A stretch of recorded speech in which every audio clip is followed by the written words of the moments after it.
Hi there, and welcome to Gen Con Digital. I'm with Adrien from Days of Wonder. Hi, Adrien. Hello, Mathilde. We're going to talk about a small world of Warcraft. So this is a new release. When is it expected? Early September.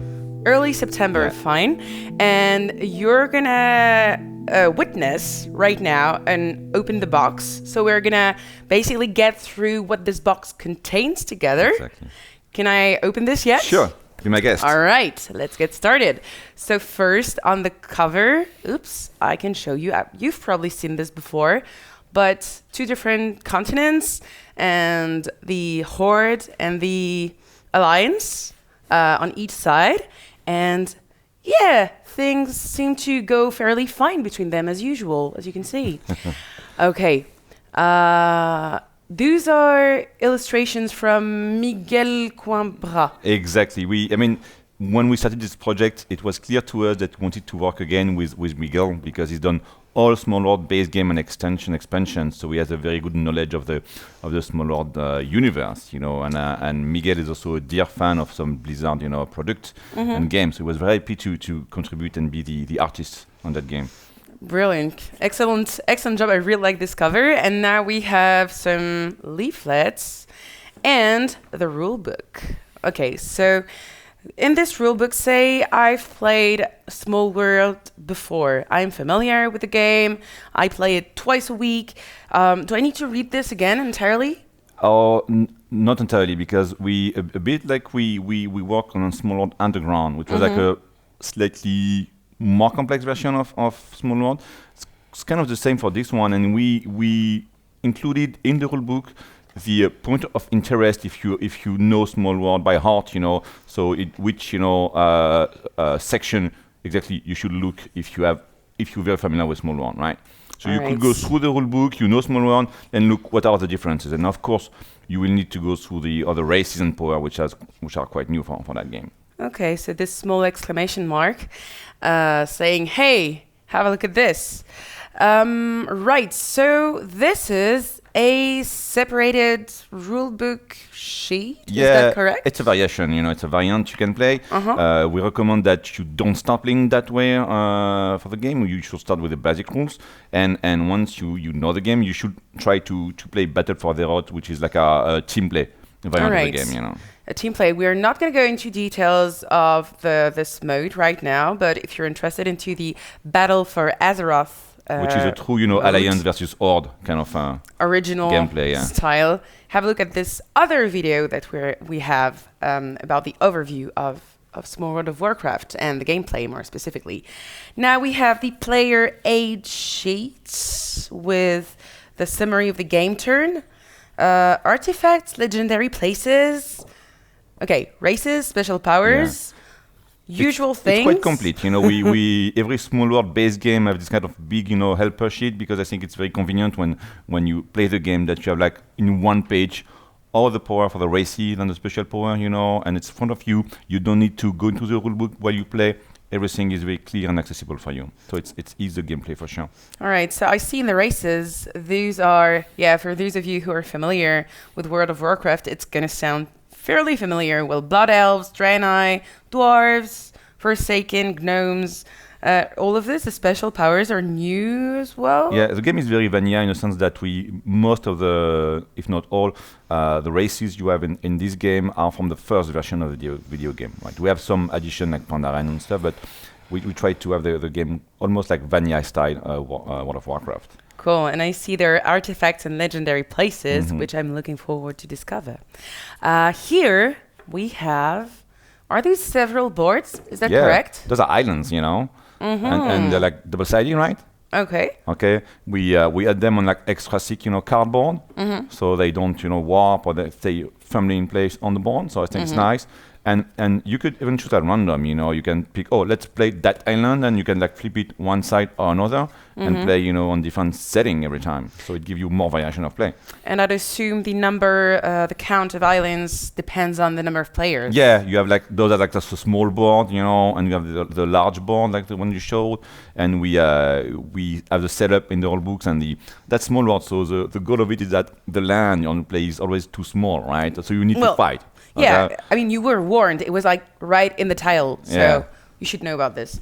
And there's 6 of them, so yeah, it's plenty. 6 of them, cool. And you double-sided. Yeah. All right, so now we have all those races, tiles. Banners, Banners.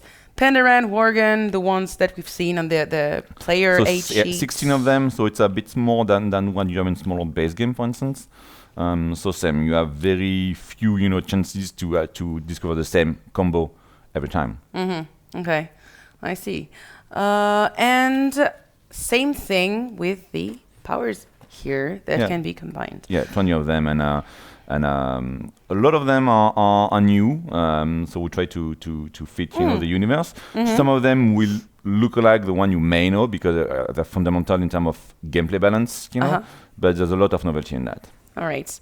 Then the classic, I can see the classic victory points. Victory coins, yeah. Victory coins. Same shape. Yeah. Yes, same. So, but we did the design and with like a W exactly. in the back.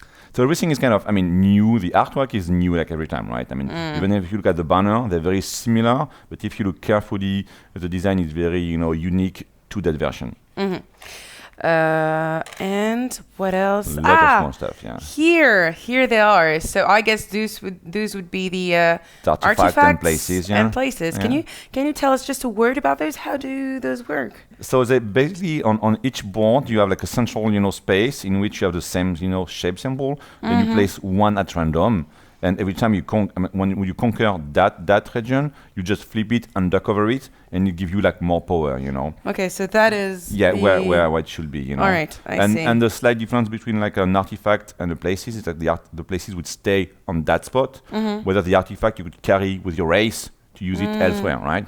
All right, I see. And it gives you more variation, give you also tension because you want to conquer those areas, early in the game, so it gives you a nice tension to the game.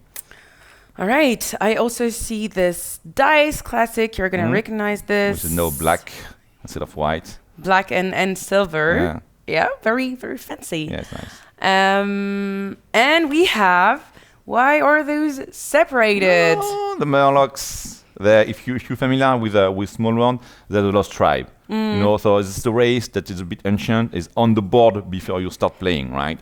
So they're considered as regular race token, but they do not belong to any player, and they're sitting there before you came in. Yeah, the Murlocs were always there, and they're probably still going to be there in thousands of years. So you spend your time, slashing the Murlocs. Slashing the Murlocs. They're always coming back.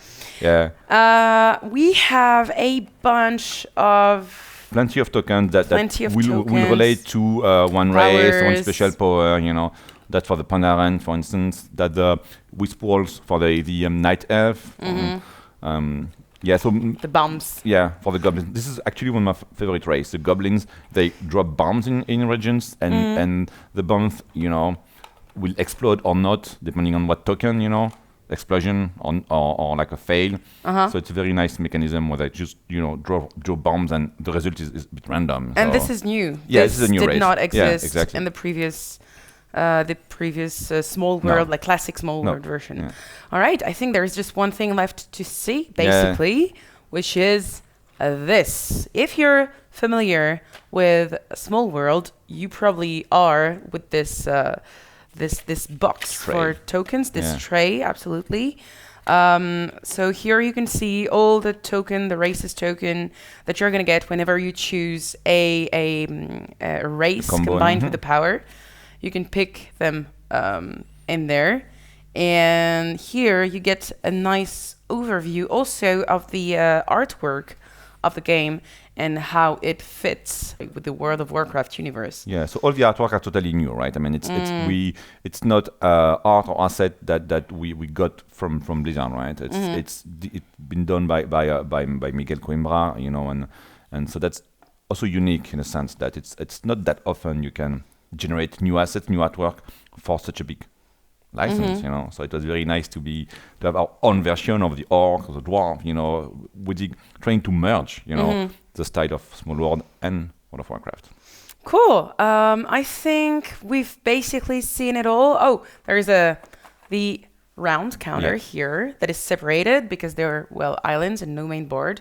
So I guess that's the reason why there is still a little crown, right? Yeah, the thing we should not forget to include the turn track. We should not forget to include the turn track. No, it's like a big post-it in the office. It's here. We made it. Pretty cool. Well, some things do not change, so the crown is here as well. I think we've seen this all. Thanks, Adrien, for the introduction to the content of the Small World of Warcraft box. You're welcome. It's great. I hope you enjoy your Gen Con online and that so do you. Have a lot of fun, play a lot of games, and see you around. Don't forget to have a look at our other video if you want to learn more about the gameplay and the context, the races, the powers, everything there is to learn about the novelties in Small World of Warcraft. Bye!